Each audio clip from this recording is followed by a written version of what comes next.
इस वक्त हम मौजूद हैं ओम प्रकाश राजभर के सरकारी आवास पर और यहाँ पर आप देख सकते हैं कि किस तरह से पूरा जमावड़ा लगा हुआ है। उनके कार्यकर्ता जो हैं वो पूरी तरह से यहाँ पर इकट्ठा हुए हैं क्योंकि आज ओम प्रकाश राजभर भारतीय जनता पार्टी का हिस्सा बन चुके हैं।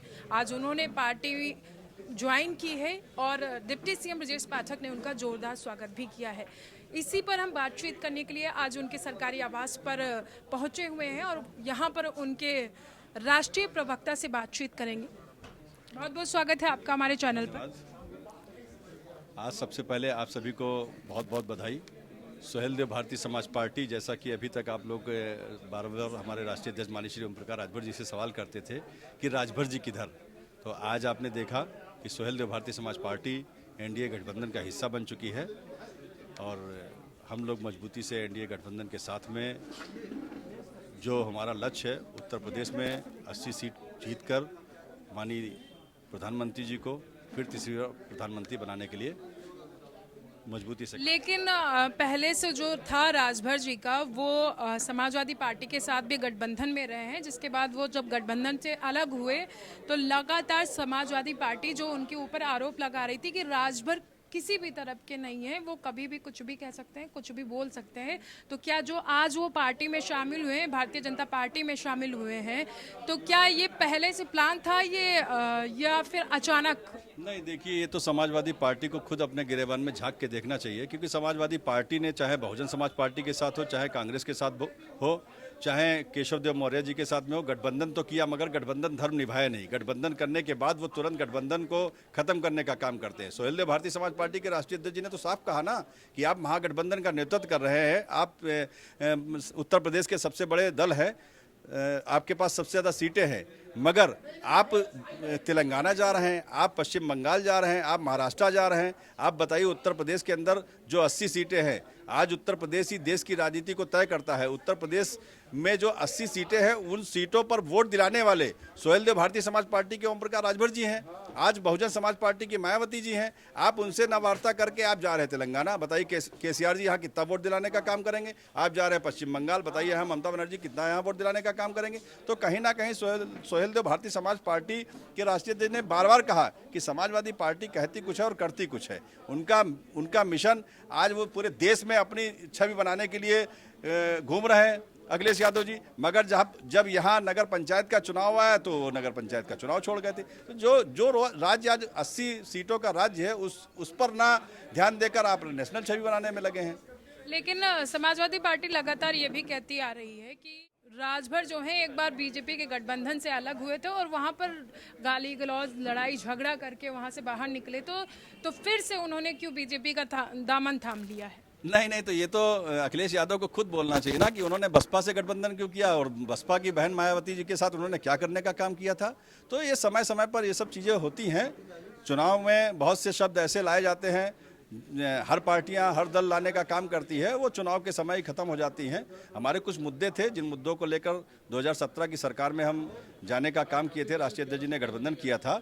उन मुद्दों को लेकर हमारे राष्ट्रीय अध्यक्ष जी बराबर कहते रहे, क्योंकि आज जिन्होंने वोट देकर माननीय राष्ट्रीय अध्यक्ष जी को विधायक बनाया, विधायक बनाने के बाद वो मंत्री बने, तो उनकी जो मांग थी, जो शोषित वंचित की मांग थी, उस मांग को अगर उठा रहे हैं, आज मजबूती से उठा रहे, तो ये गलत नहीं है। आज भी हमारी ये मांग है और इस मांग को लेकर राष्ट्रीय अध्यक्ष जी लगातार बात भी करते रहेंगे, आगे भी हमारी मांग जारी रहेगी। किन मुद्दों के साथ इस बार आप लोकसभा चुनाव में बीजेपी के साथ खड़े हो रहे हैं? देखिए, मुद्दे जो हमारे पहले थे, चाहे न्याय समिति की रिपोर्ट हो, राजभर समाज को SC ST में दर्जा दिलाने का हो, चाहे घरेलू बिजली बिल माफ़ी हो, शिक्षा एक समान होनी चाहिए, गरीबों का इलाज होना चाहिए मुफ्त में, तो ये मुद्दे कोई हमारे हट थोड़ी ना गए, ये मुद्दे हमारे हैं और इन मुद्दों पर काम भी किया जाएगा, क्योंकि सत्ता में रहकर ही ये सब मुद्दे पूरे कराए जा सकते हैं, ना कि सत्ता के बाहर रहकर। बीजेपी में राजभर जी के जाने के बाद में आपके खेमे में कैसा महसूस किया जा रहा है? नहीं, सभी में बहुत खुशी है। आपने अभी खुद अपने वक्तव्य में सबसे पहले जो आपने इंट्रो शुरू किया उसमें ही आपने कहा, देखिए कि आज यहाँ खचाखच लोग भरे हुए हैं और सभी लोगों में खुशी का माहौल है और सभी लोग इस मजबूती से पूरे उत्तर प्रदेश में 80 सीटें जिताने के लिए तैयार हैं। हर कार्यकर्ता पहले भी माननीय राष्ट्रीय अध्यक्ष जी का निर्देश का पालन करता था, हर कार्यकर्ता आज भी उनका निर्देश का पालन करेगा और हमारे यहाँ बहुत ज़्यादा आज यहाँ भीड़ तो इतनी ज़्यादा होती, मगर यहाँ न रहकर हमारा आज भी कार्यकर्ता बैठक कर रहा है क्षेत्र में, आज भी कार्यकर्ता बूथ पर काम कर रहा है। तो ये माहौल कोई आज ऐसा नहीं है कि यहाँ पर बहुत से लोग आ गए, हमारे लोग क्षेत्र में सबसे ज़्यादा आपको दिखाई पड़ेंगे। बीजेपी और सुहेलदेव पार्टी के अलावा अन्य जो पार्टियां हैं वो भी इस समय लोकसभा चुनाव को लेकर के बूथ स्तर की तैयारियां कर रही हैं।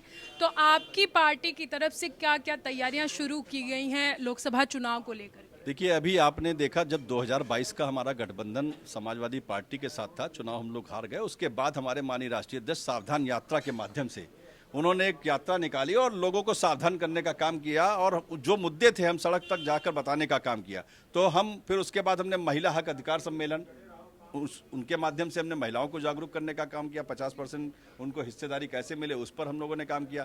फिर उसके बाद अभी आपने देखा 1 जुलाई को हमारे राष्ट्रीय अध्यक्ष जी ने रविंद्रालय लखनऊ भवन में एक बैठक बुलाई राष्ट्रीय और प्रदेश कमेटी की।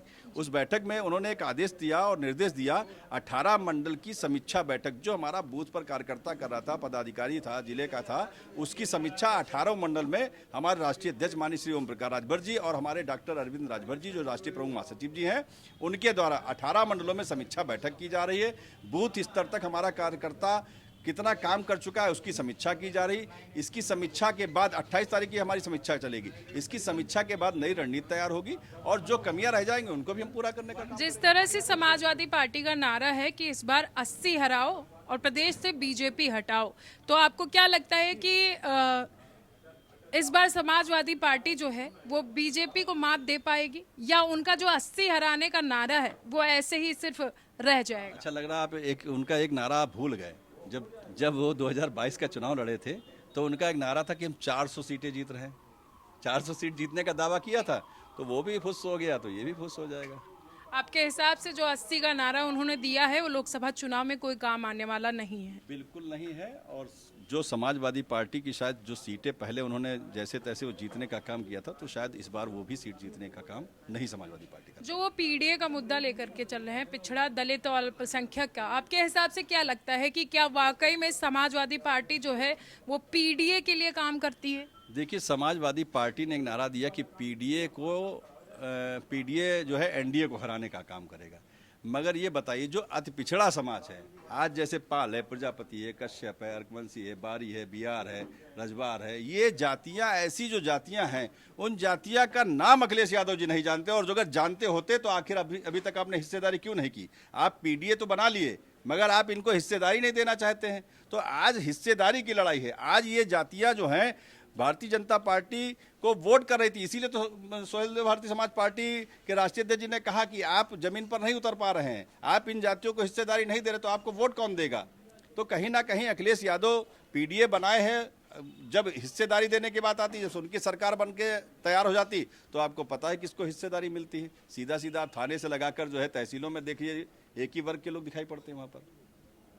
आपने देखा हमारे साथ मौजूद थे भारतीय सुहेलदेव पार्टी के राष्ट्रीय प्रवक्ता और इन्होंने बताया कि किस तरह से किन नीतियों के साथ लोकसभा चुनाव में इस बार भारतीय सुहेलदेव पार्टी बीजेपी के साथ गठबंधन में मैदान में उतर रही है और उनकी तैयारियां जोरों शोरों से की जा रही हैं कि इस बार यूपी में 80 की 80 सीटें बीजेपी जीते, यानी कि सुहेलदेव पार्टी के गठबंधन में बीजेपी